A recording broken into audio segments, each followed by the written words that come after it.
One big thing. All politics are local. This is and always has been true. People care more about what is happening to them because it's happening to them.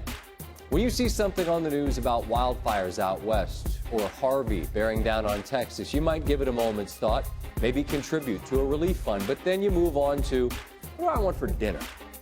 It's human nature. When Hurricane Irma took aim on the Florida Keys, perhaps you watched a bit of the coverage on the Weather Channel and thought, man, that looks rough, before you moved on to, what do I want for dinner?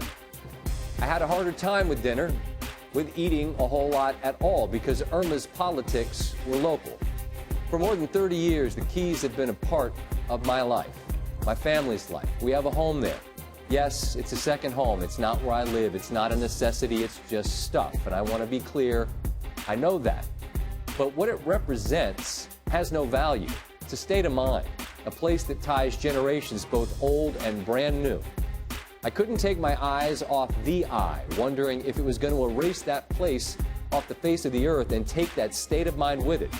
Far more importantly, how would it impact the eclectic and wonderful people who call the Keys home?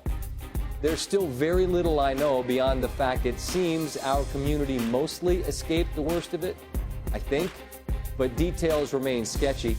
Getting there is an impossibility and will be for weeks, and communication at the moment isn't much easier. One thing is certain, this will be an all-timer of a recovery effort for the Keys.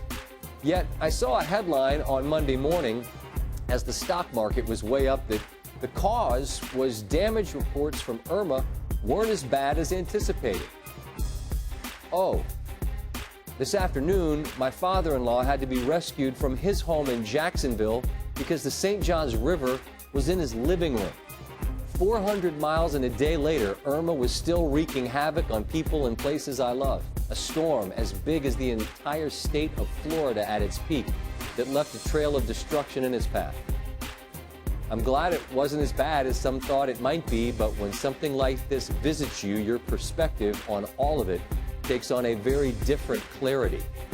You certainly appreciate thoughts and prayers and contributions, as they are also very necessary to try to get people in an entire region, in an entire state, back on their feet again.